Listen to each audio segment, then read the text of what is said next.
Thank you, Right Honorable Speaker.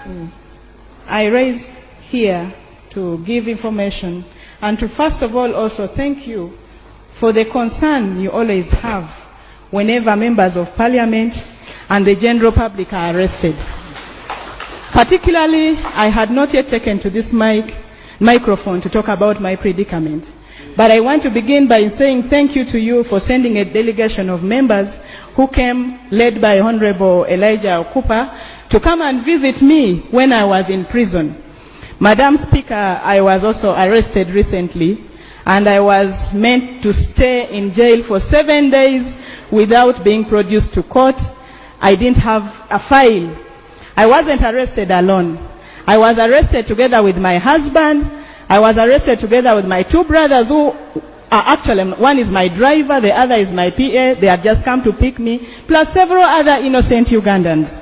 And Madam Speaker, the treatment that I got while I was behind bars was not good, Madam Speaker. There is a lot of abuse of human rights.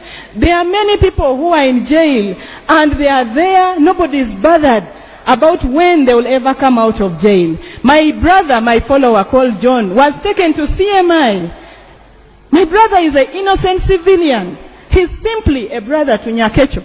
But he was arrested and taken to CMI and tortured for 3 days. Madam Speaker, the situation of and issues that are happening in this country apparently, when you rise up and say you are not in very good books with government, you become a criminal. As I speak, our freedom in this country is limited. As I speak, Honorable Zake is critically ill. He can lose his life.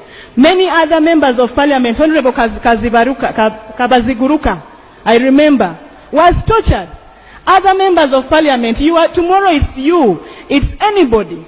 As I speak, there are presidential candidates. There is a presidential candidate. Just because he declared his interest to become and to vie for presidency in this country. He is in jail for more than 2 months now, and nobody is talking about it. Nobody wants to grant him bail. Nobody wants him out. Is it a crime to be a Ugandan? Is this country ours, Madam Speaker? Are we foreigners? Why are we being stepped on? Why I was slapped in my cells by just an ordinary OC station, simply because I complained. They brought in Chinese nationals, ladies, at past midnight. They were brought in at 1 a.m. in the morning, but that was the time we were beginning to hear about corona. So I said, these people you have brought in our cell, have you tested them? Are they clear of corona? Do you know the OC came with so many policemen and they harassed me? Our beddings were taken away from us. That night, I slept on the floor, Madam Speaker.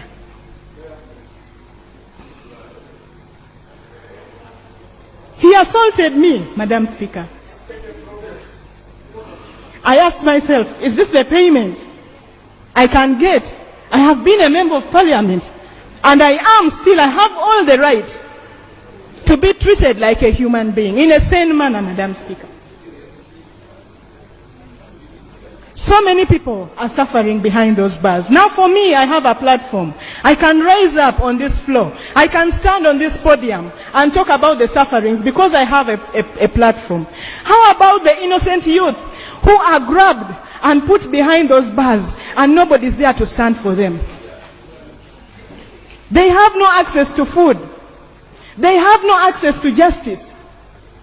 If me, I could be denied and my file was only produced because court said so.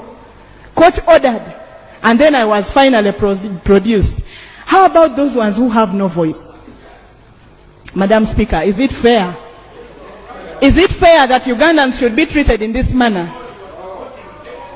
Is it fair that because you say I support a presidential candidate in the names of General Tumukunde, you should arrest me and maltreat me? Is it fair? Doesn't the Constitution allow for people to hold elections after 5 years? Doesn't it allow? I know I have my issues of Tororo coming, but this one is also serious. I had no charge. At the end of it all, they said that I had obstructed police that arrest. Madam Speaker. We are arrested by JAT. JAT, I don't know if you people have seen JAT. Over 300 armed personnel, very fiercely dressed. You can't even look at them in the eyes. Those are the categories of people who arrested us. Can you obstruct such men who are ready to shoot at you at any point? Actually, I remember Akulu giving a direction, the CID lady. She said, because we were first put under house arrest for 2 days. She said, if any of them attempts to escape, shoot them. A CID officer. Which country are we living in? Is the Constitution still alive? If it is dead, then let's bury it. And we know that we are living in a country without a constitution. We know that we are living in a country without a rule of law. We know that we are living in a country and we have a life president, such that we all bow down and we support him until God says so. I beg to submit.